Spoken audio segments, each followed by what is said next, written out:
Tonight on Newsfeed. The University Research Corridor officially opens its headquarters in Lansing.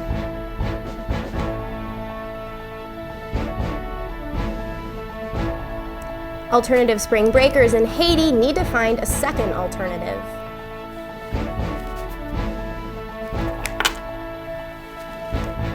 And Borders bookstores face an uncertain future. All this and more on Ann Arbor's only local newscast. Newsfeed starts now.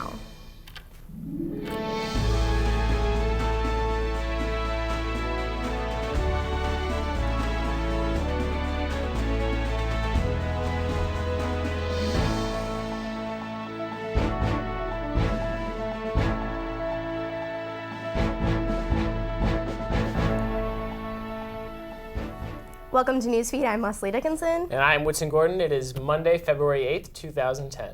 Let's head straight into our top story for this evening. The University Research Corridor officially opened its headquarters in Lansing this week.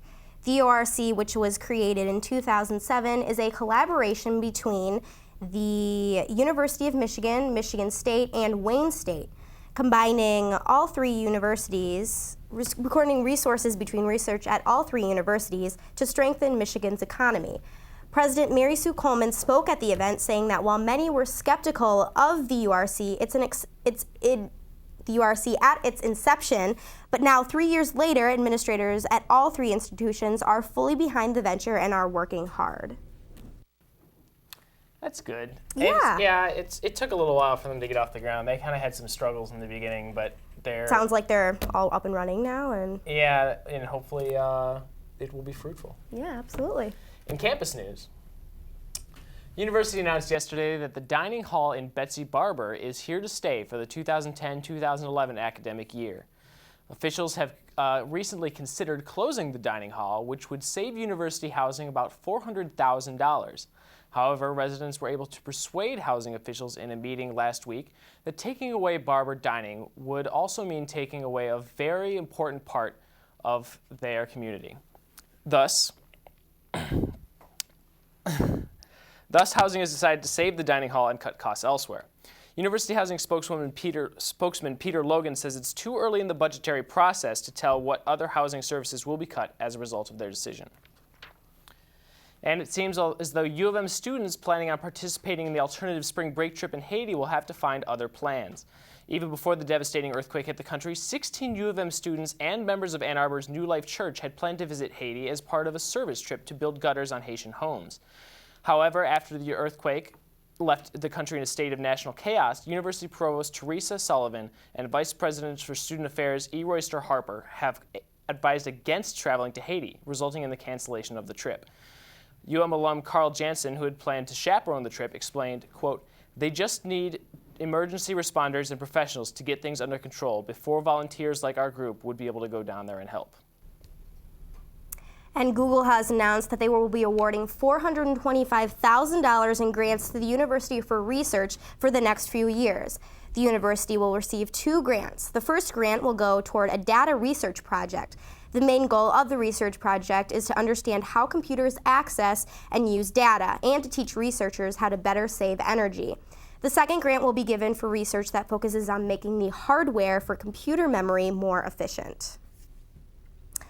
And an LS&A senior announced his candidacy for Washtenaw County Board of Commissioners today, which is in charge of distributing state funding to cities and townships. Senior Youssef Rabi, a Democrat, is the youngest candidate for the board at 21 years old. Most of the candidates range from late 30s to early 60s. In order to run, Rabi needs 50 signatures, but obtained over 100 in order to prove that there is a large group supporting him. Primary elections are scheduled for August 3rd. And Borders, the national Ann Arbor-based bookstore, has reported significant financial struggles over the past year, pointing towards an uncertain future for the company. Borders is the 15th largest employer in Washtenaw County, proving their recent layoffs are likely to affect the Ann Arbor community. New CEO Mike Edwards and Corporate Affairs Manager Mary Davis assured that the company is optimistic and looks to find innovative sales and strategies in light of the challenges the entire bookstore industry faces. After a dip in share price last week, prices jumped over 30 cents since last Wednesday. And in some other campus news, Dance Marathon is up and running. They just had their final dancer deadline, and they actually had their marathon-bound week this past week. So we went out and checked out some of the events that they were having going on throughout campus. So let's see what they had to say. Even though Dance Marathon is still a month away, participants are getting excited and ready for the event. Last week, the organization hosted a full week of activities to raise awareness and get students pumped for the marathon in March. Marathon Bound Week actually started 3 years ago, so this is the third year of it, and it's just kind of a general spirit week that we have for Dance Marathon. We have 3 deadlines to sign up to register to dance, and the last deadline just passed at the end of January, so we're now fully assembled. All of our dancers are ready to go to the marathon, and we just use it as a way to kind of celebrate our organization, do some community building, get to know each other better, go out to dinner at some of our sponsors, just have a lot of fun. The week included a flip wing contest at Buffalo Wild Wings on Wednesday and a benefit dinner at Savas on Thursday.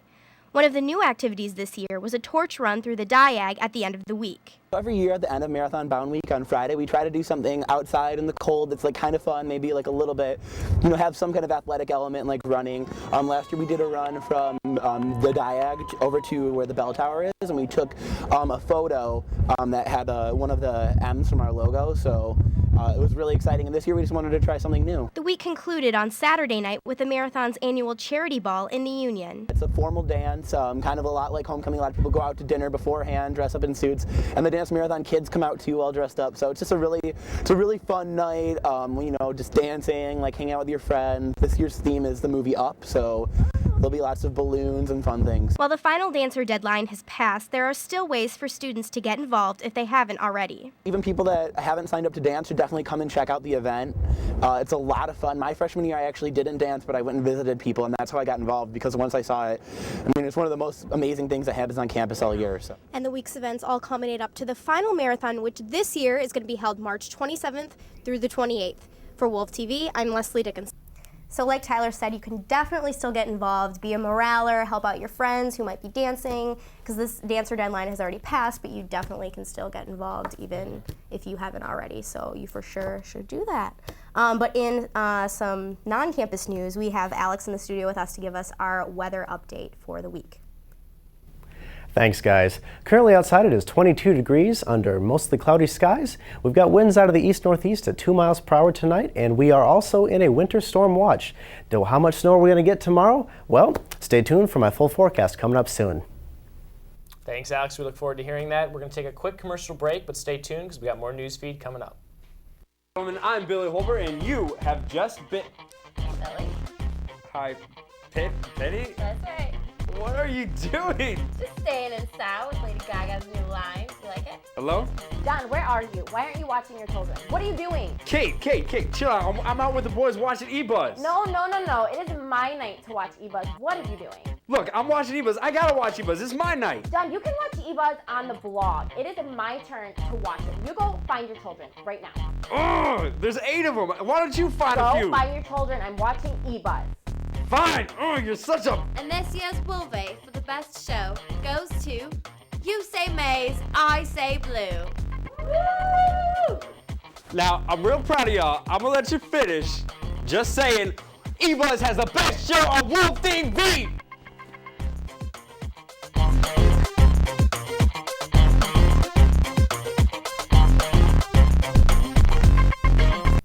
Welcome back to Newsfeed. We're going to turn now to your local news.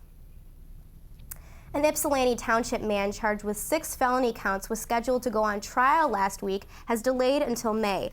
Bruce Leaf, who's 35 years old, is being charged with the counts related to the shooting outside his family's former home in West Willow last May, where he allegedly fired into a van occupied by an acquaintance.